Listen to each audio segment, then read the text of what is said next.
This is the breakout session on belonging. We're gonna hone in on not just inclusion, but skills that all orgs can practice to model belonging.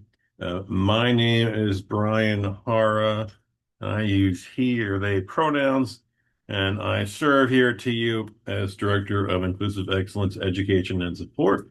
It is one of the teams that fall under inclusion and institutional equity. The name is probably 2 years old.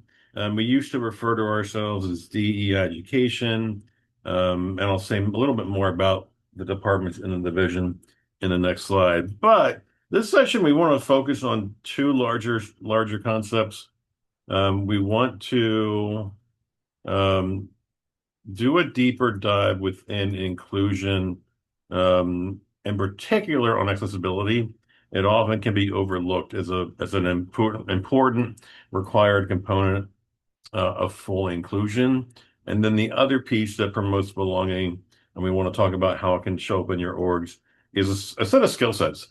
So I want to tell you more about this idea of dialogue with a couple of shameless promotions for upcoming opportunities this year in particular. The content here comes from two of the departments that fall under OIE.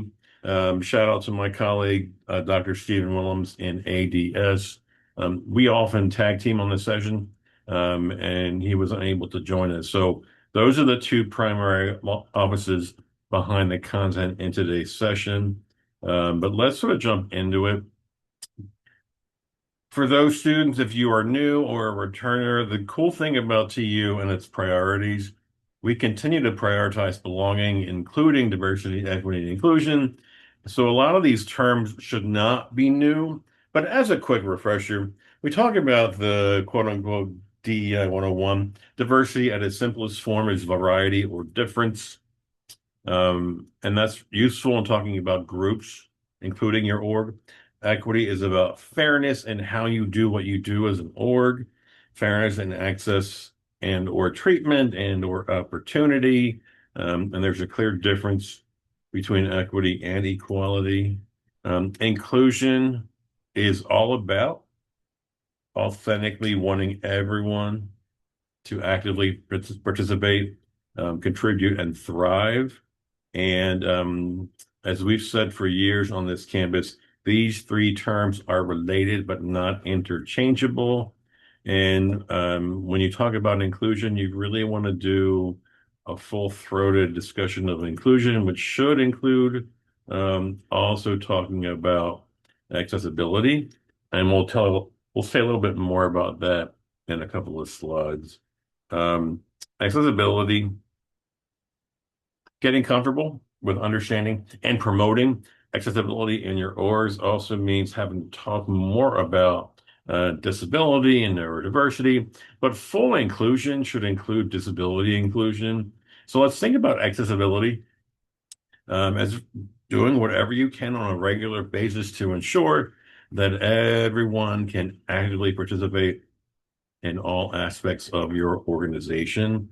And also, it's important to think about and hold on to. Disabilities is a larger umbrella term under which are many conditions. Some are temporary, some are not. And the most crucial thing we want to stress today is that in the larger category of disabilities, some of them are apparent and some of them are not.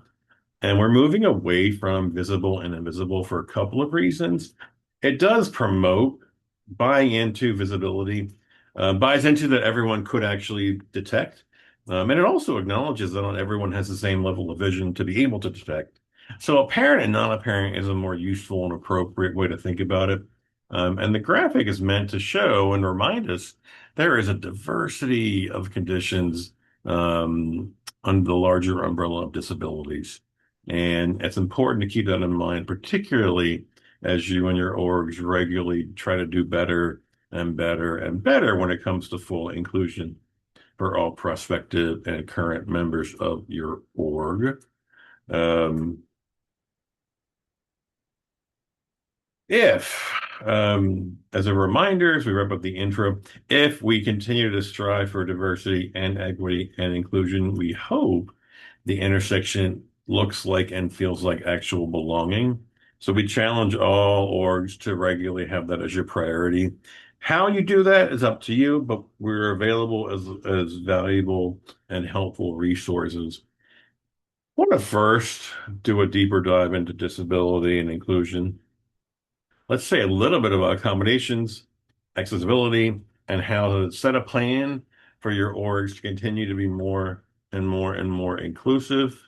Um, Accessibility, we hear a lot about. We want to make sure that we are getting close to the same working definition. Your org is accessible and your org promotes accessibility when anybody, including people with disabilities, or they may also identify as disabled persons, and I offer a nod to person first language that you may have heard about in prior courses or experiences. But when a member, a prospective member of your org who may happen to have a disability, when they can acquire the same info, engage in the same ways, and enjoy the same opportunities in your org, then you are modeling consistent accessibility. To do a particular examination of different aspects of many org functionings, let's think about how you promote your org and your events, how you promote your appearance at certain events, at a resource fair, at a welcome event, how you promote your regular meetings and their events, their social, educational, also the actual events. Are they always in person? Do they have online options? When you are setting up regular meetings, what are you what are you thinking about in terms of having that meeting be fully accessible? And what are the things that you need to think about on a recurring basis? Along with when you have content either presented live in a meeting or sharing records and archives, minutes and agendas, history, um, what are the important ways to also think about how that can be done in the most accessible way possible? Let me hit the admit button for more people coming in and others, depending on the mission and function and usual series of events for your orgs. It's a constant challenge for all of us to continue to be more and more and more inclusive, but you are not alone. And I'll point you to other resources available beyond this session. And again, you will also have access to these slides and to this recording. And I will say, if there are any questions as they come up, put them in the chat, and I will occasionally take time to address anything that needs to be addressed in the chat. I happen to have two screens, so I've got a clear setup where the chat's always visible for me. So please don't hesitate to ask questions. That's accessibility. Let's talk about accommodations, in particular, how they're relevant and important for you to think about for your orgs. At its core, an accommodation is an alteration, a change to an environment or to an event or to an org function that allows someone with a disability to have the same opportunities to enjoy, participate, and help support the org. How you do that, you likely have seen in all sorts of TU events, academic, social, departmental programming. You would likely have become familiar with some version of an accommodation statement. It's one of the ways to really model full inclusion for your org. So if you've not yet thought about incorporating one on all of your promotions or event flyers, begin to do some work on what that should look like. The more that you can model advance notice, the more you will be able to provide necessary accommodations for all members of the community to take part and be involved in your organization.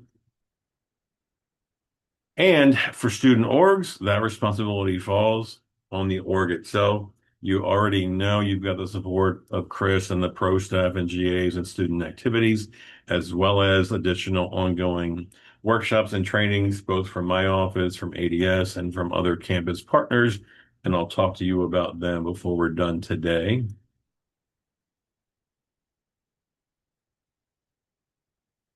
The why and the how of accessibility, we really consider those primary pillars of inclusive organizations, as well as practices that are affirming.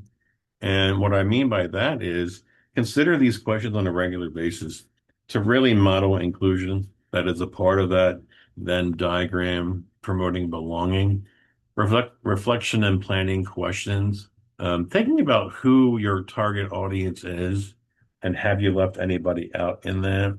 The ongoing question to check yourself and your org, who do we regularly reach out to as a default? And who have we not thought about, or how we might need to broaden that outreach? Additional reflection. Um, who are we picturing and who are we not picturing? Who are we envisioning as the target audience of prospective members who might want to join, be involved, and eventually help lead your organization? And that also speaks to our own um, conscious and unconscious biases. And let's remember, our brains are wired to function in a way that convinces us of things that aren't true. Our brains operate in biases. You can't prevent that. It's more about managing it as it happens.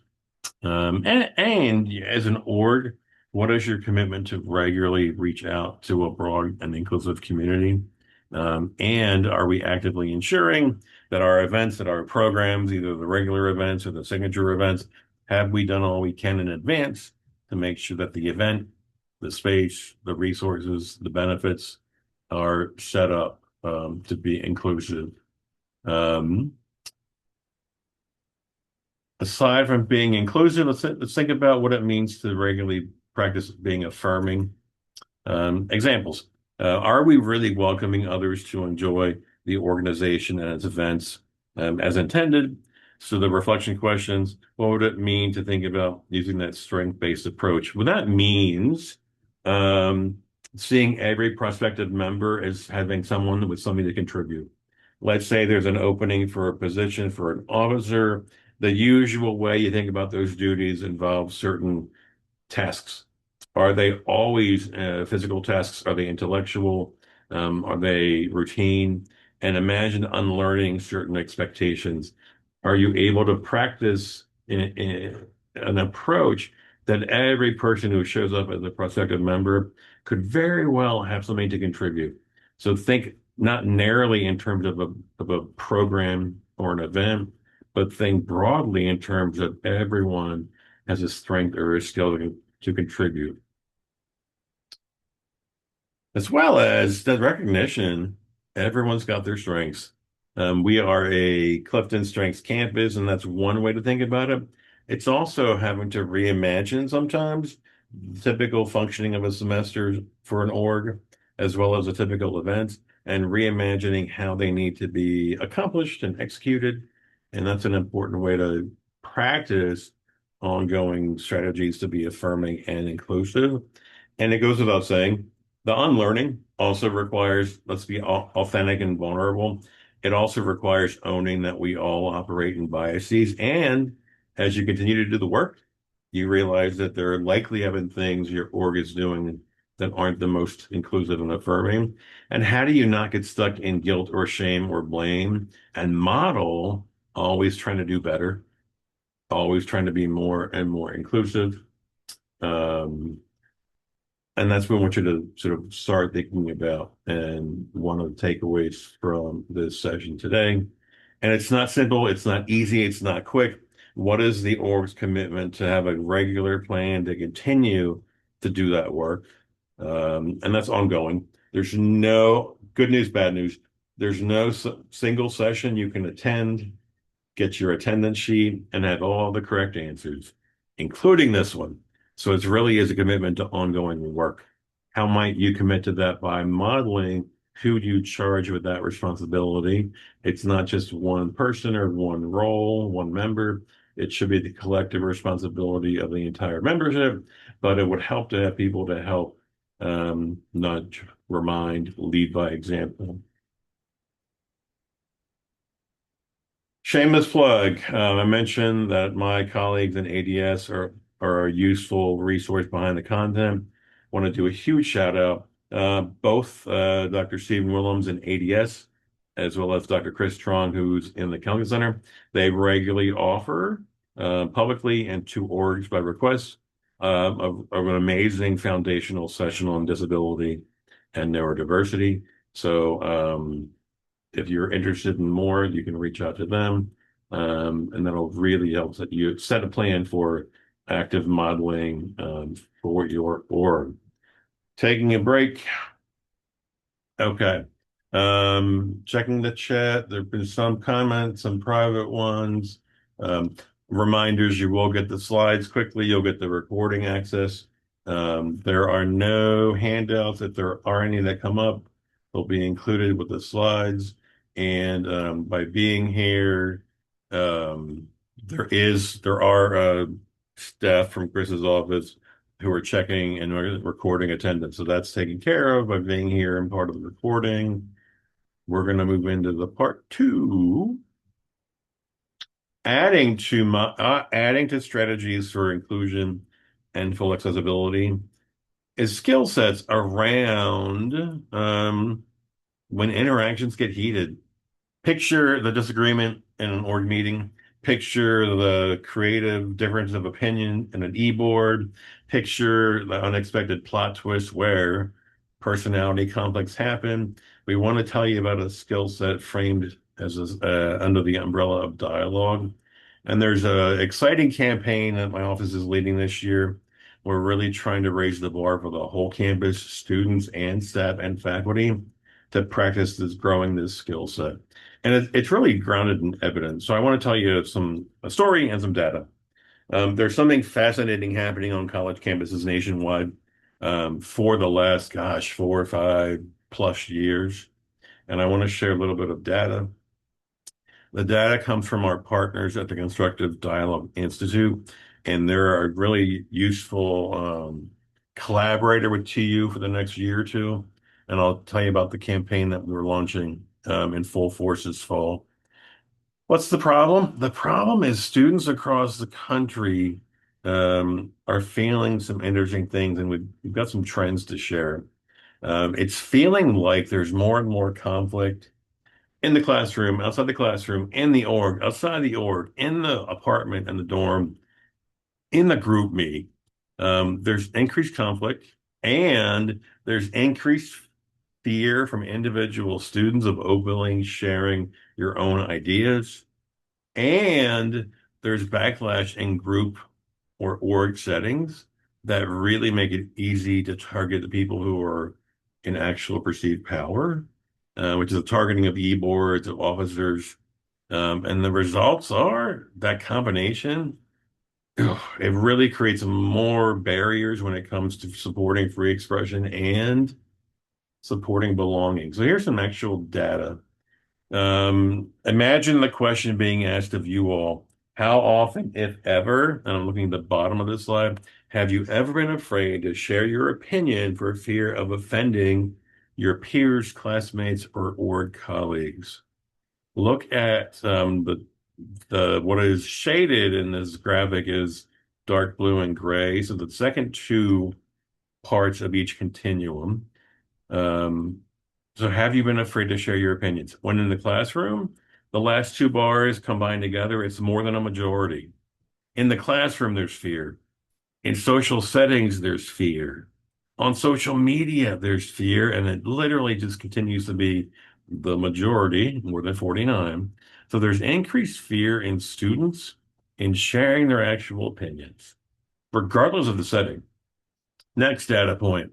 When it comes to how you might personally identify politically, that also seems to have a factor in fear around sharing your opinion for fear of offending others. The way to read this graphic is from the very beginning. The top is the one end of the political spectrum, those who identify as very liberal. Again, look at the last two shaded bars, 43 and 27, 70% not very or never fearful. So a minority or somewhat are very often afraid, but move along the political spectrum at the bottom. Students who identify as very conservative, 64%. Most of them are fearful of being honest. Last data point before we talk about possible solution. Depending on one or more of your many identities, again, same question. How often have you ever been, or it's related question. How often, if ever, have you personally been offended by perspectives shared by peers? So how often have you personally been offended? Looking at the different categories, generally college students, not so much. But when you unpack that in terms of certain identities or ways of thinking, political spectrum, if you happen to personally identify as along the more liberal end of the spectrum, more of that group tends to feel offended. When you look at the other two categories, gender identity and some categories of race ethnicity, historically, underrepresented minoritized groups tend to feel more offended. Now that tracks if you've done work around privilege and historical systems of oppression. But just the snapshot is different parts of campus are uncomfortable being honest, and different groups are experiencing more conflict and offense when people are honest. But that's a lot of confusion and a lot of conflict. What's a possible solution? Let's talk briefly about dialogue. It is a skill set. Now, let's be real clear. I am not ever going to say that every interaction, every communication must be dialogue. That wouldn't work either. But let's first explain what dialogue is and what it isn't. So this graphic we're looking at next is a 2x2 that sets up different types of interaction and communication, and it maps it as to on the up and down y-axis, whether that choice is grounded in being competitive or cooperative, and on the x-axis, whether that mode of engagement is grounded as either being one way or two way. Let's unpack what I mean if we wrap around each quadrant. In this bottom left, debate. Um, Debate, you might think of elected officials, candidates running for office. Debate, you might know, hopefully remember that TU has a rich history of being a nationally ranked debate program, a competitive debate program. Um, Thinking about debate, what is the purpose of a debate? On the political one, it's to figure out who is your best preferred candidate. Um, for the skill set, um, it is how to rigorously test between multiple hypotheses. Um, Generally, you might start with multiple and you end up with the two primary ones. Um, But that's debate. It is two-way because generally at the final stage you have the two strongest positions, or in the U.S. you have two major parties. There are many parties, but often we think about the two major ones. Um, Debate is two-way and it's competitive. Now, when I say it's competitive, what does that mean? Um, Thinking about the last time you witnessed, took part, or watched a debate. What is the actual way you want to debate? Historically, it's to have the strongest argument. Um, it seems recently, at least in the US, the other way you win is you make less of the other argument and the person making it. We've seen many personal attacks. The other way you win a debate locally and recently is you maybe don't even answer the question. You just provide them talking points while you make less of the other person and their arguments. So regardless of the context, debate is two-way and it is competitive. And if your goal is to rigorously test arguments, or if your goal is to find out who are the best picks for you as a voter, then you want to welcome debate. Moving around the quadrants. In the next quadrant, you've got diatribe. Picture in your minds a State of the Union address, or picture for our campus the occasional address by the university president. The purpose of a diatribe, and it's listed in one way and competitive. One way, generally, there's hierarchy and an org chart. So the person or people with all the actual received power, the head honcho, the CEO, the boss, the president, often may have updates to share, um, new priorities to share. So the person in power, picture them at the podium. They're at the podium. The rest of us show up and listen. Our heads are filled. We walk away. We've been informed. So when there's a power structure and a hierarchy, and there's an occasional need to update the team or the staff or the community or the nation, you want a diatribe. You want the occasional opportunity to have our quote unquote heads filled or have announcements shared for the good of the order. The org president may occasionally need to have a president's report. That makes sense on a regular basis. Let's keep going around the quadrants. Next up, in the one-way and cooperative section, discourse. You might also think of the word discussion as an approach. It's in the one-way and cooperative, which means the goal is not just to deliver info, it's also to make sure that members of the org have a chance to be heard. So picture in the first few weeks of a semester, you often will do introductions. You want to welcome new members, and often there's the introductions. Picture even in your first week of classes, there's often the icebreaker. The goal is to give everyone a chance to be seen, be heard, be a member. So picture somebody has the check-in prompt, or somebody has the intro prompt. You literally walk around the room, or move the mic, or move to the Zoom screen, and everyone has a chance to be a part of the conversation. Um, that's cooperative. The common question we get on this graphic is, how is a tactic to give everyone a voice one way? It's because somebody is deciding the prompt. The officer, the e-board member, the advisor, or even in a classroom setting, the teacher has the prompt. So it's one way because there's still a little bit of a decision-making power there. It's cooperative because it gives you the opportunity, each member, to have a chance. They might pass and have no feedback, but regularly including opportunities for everyone to give feedback is what's behind discourse and or discussion. That leaves the last quadrant. Here comes dialogue again. It is two-way and is cooperative. Um, it's two-way because really um, it is meant to stay focused on listening to others. It's meant to stay focused on being curious. And there's a lot of co-ownership, co-creation, and shared responsibility in those moments when you set up part of an interaction as dialogue. Picture um, future planning and an org for next year's priorities.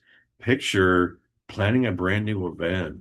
Instead of jumping ahead to what we should do, collecting the feedback of everyone might also involve giving everyone a chance to share more and more of their own story before you even get ahead to a particular org business.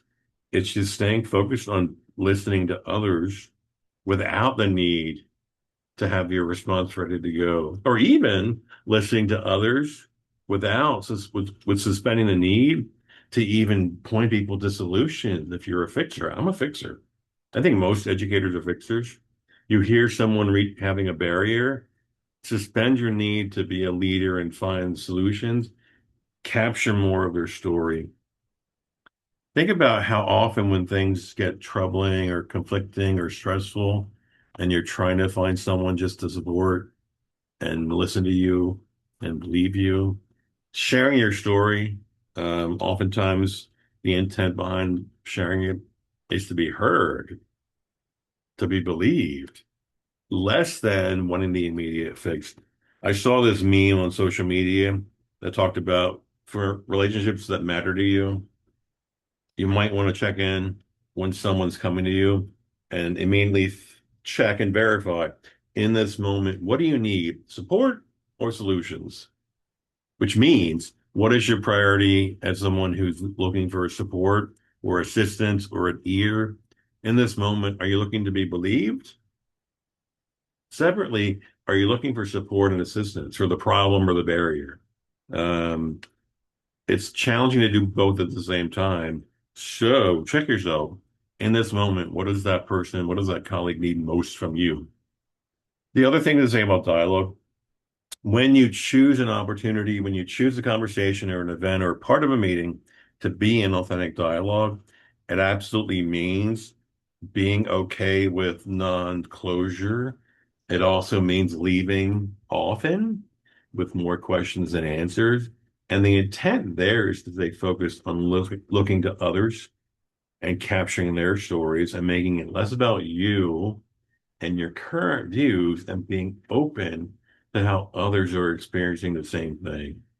Um, so the reason why we want to encourage more comfort occasionally with dialogue, I didn't say dialogue 24/7, is the research shows us that when an org continues to practice those skills of dialogue, something really interesting happens. Um, they learn more and more deeply about each other. And then over time, they learn different strategies to respectfully challenge each other, not in the disrespectful, argumentative way, but in the supportive way where you're staying curious while still listening carefully to each other. Um, you learn new and or more authentic ways to work together. And ultimately, over time, it creates more group cohesion. So it's a shameless plug in the research to commit to regularly practicing skills of dialogue. There's a clear overlap with dialogue skills and skills in the lane of restorative practices. I know there's another breakout from SARP today. One of the common things is this idea of community agreements, or sometimes we think of them as group norms. So my first advice for a new year is for orgs to make time early on to really develop full inclusion and group accountability. And one of the best ways to practice that is through spending time figuring out what you want your orgs group commitments or group norms or group community agreements to be. Step one, you put them all out there. You would challenge each member to think about what are the deal breakers for an org for each of you where you feel you're at your best and you feel you're most included. So picture rounds of everyone just thinking about what are for each of them the most important deal breakers to get the most out of an org. You spend time, you share, you listen, and ultimately you might come up with a group's evolving list of shared norms. And what would it mean for you to keep working on it, keep editing it, bringing it back each week, and to really authentically own it? Not just as a flyer or a slide, an evolving opportunity for each meeting to be like, okay, remember, we're all striving for certain norms and expectations. Um, Put another way, if you're really interested in setting yourselves up to demonstrate real skills that benefit dialogue, which again goes back to minimizing conflict and improving comfort with being honest. We have a list of bullet points and skills. Let go of winning. Sure, every org has goals, but in the individual interpersonal conversations, rather than always trying to have the best answer, the correct answer, suspend the need to always have the best response or the best support. Also, be curious. Be able to ask open-ended questions. We've regularly done sessions around conflict and ways to respond when things get heated. And the pocket-sized tool I want you to leave with is consider asking another person with a conflict, ask the question why 3 times. That may not be literally, but it is an opportunity if someone comes from a strong view of, I hate broccoli. Well, can you say more? I've never liked it. Growing up, blah, blah, blah. If you say, well, why is that? Well, here's my story. And you say, well, can you say more? That's another version of why. So if you are willing to ask for why or a version of why 3 times, it is a commitment to engage and stay engaged and get deeper. So the why is one helpful tip to focus on the otother person, not about you and whether you are correct. So staying curious is the tool. Being willing to share and receive, sharing stories.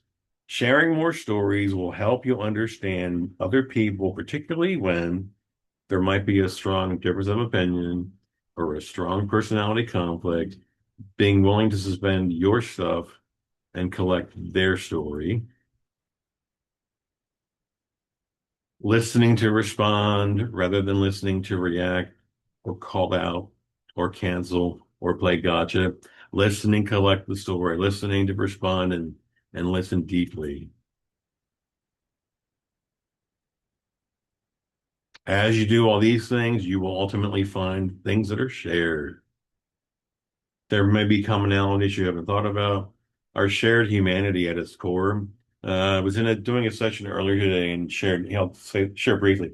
Before the pandemic hit, my office and what is now the Office of Social Impact, we pulled together orgs with clear missions around social issues or partisan politics. So picture a large meeting room.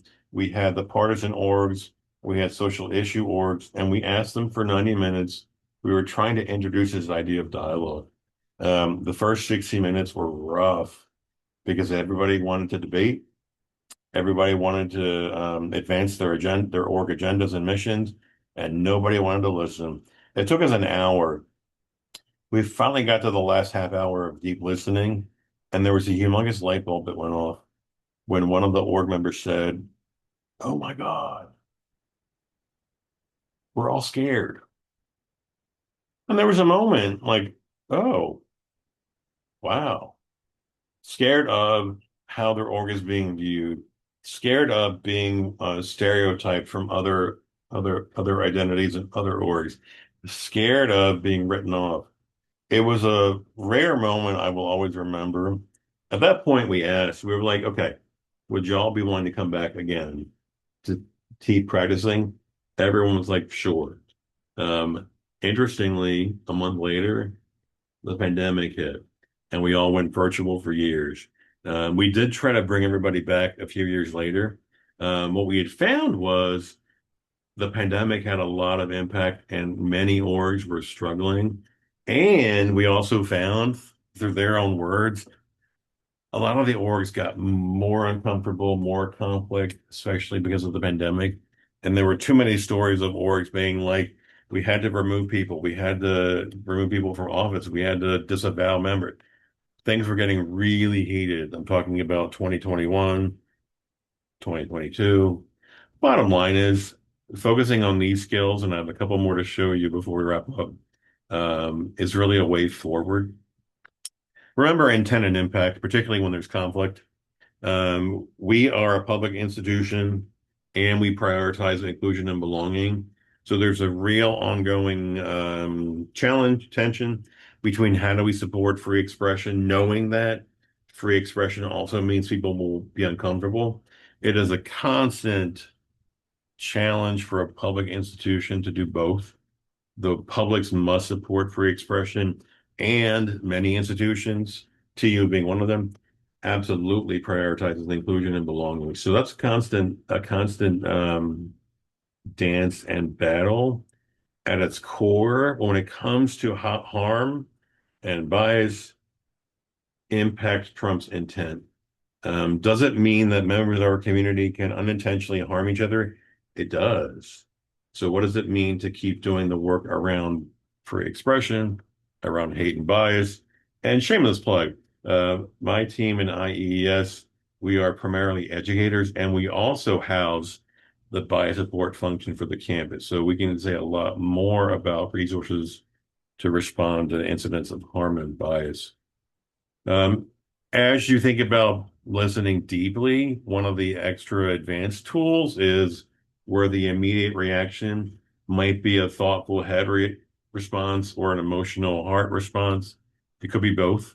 But as you get more comfortable understanding where your reactions are coming from, it helps you be better informed about the appropriate action to take. That's for an individual as well as for an org. Here's a shameless plug for dialogue this year. You're going to hear a lot this fall, beginning of fall, around a campaign because TU has partnered with the Constructive Dialogue Institute. And it means we have access, we have temporary access for the next year or two to an online training known as Perspectives. The data I shared with you earlier is data collected by CDI. So they've been working with universities, schools, and communities for years on how to raise skills to navigate strong differences. Here's the important thing I want to leave you with. Um, there's an online content known as Perspectives. Our campus has access to it for the next 2 years. There's a digital badge attached to it. There's separate content for students and for employees. The content gives you skills to think about how our brains operate.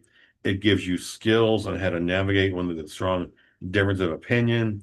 And the really exciting thing is the research behind Perspectives tells us that when when 25% of a campus can complete the online training, and it takes less than 3 hours, it's 6 lessons, go at your own pace, save your work and go back. When 25% of a campus can go through it together, what results is campus change, climate change, meaning there's a shift in the campus's comfort in encouraging everyone to share their honest views and for navigating the strong differences of opinion. The research behind Perspectives, and I won't spend too much time on the data as we wrap up. Things like increased affected polarization, the pull that we're feeling for years to focus on arguing with each other rather than listening. Let me point to the before and after. Polarization comes down. The other evidence-based results, um, students afterwards, students feel more confident communicating even when there's differences of opinion. Students feel better equipped to navigate the quote unquote tough conversations. And getting those skills honed around navigating the strong differences, everyone, students feel more prepared for the real world, quote unquote, and for life after campus. So you're going to hear a lot more, literally in a couple of weeks. The campaign is going to run all year. We're going to intentionally target the orgs with some incentives. We have, thanks to some really awesome grants, we've got thousands of dollars in incentives and prizes and giveaways for individual students and for orgs. The cool thing is you might very well this semester or this year be in a class where the professor has embedded the 6 lessons. You only need to complete it once, and the online platform tracks your progress. So I hope that most of you hear about it as an incentive in 3 of your classes and 2 of your orgs. And the cool thing is, if you've done it once, we're able to track um, your certification and your digital badge that you receive. So you're going to hear a lot more about it. There's going to be a lot of swag. There's going to be shirts. There's going to be stickers promoting Perspectives. And if you're interested and you want to start thinking about it and planning about it, you can reach out to us. And our email is at the bottom of this. The bottom line is additional resources. I mentioned I've got some amazing colleagues who regularly give org skills on being neuro-inclusive. My team is available to talk more about dialogue skills for your org. Meanwhile, while you wait to hear the official public launch of our dialogue campaign, and if you're interested for your org to learn more and get a refresher on free speech and bias, you can reach out to us. I've got my office's email in the bottom bullet point of this slide. I am going to thank you all for being with us and listening. You will have access to the slides. You have about a minute to breathe before you are called back into the larger session. Thank you all. If you have any questions, I'll hang out, but enjoy the rest of your summit and your afternoon. And let me know if I can ever be of assistance. Thanks, everybody.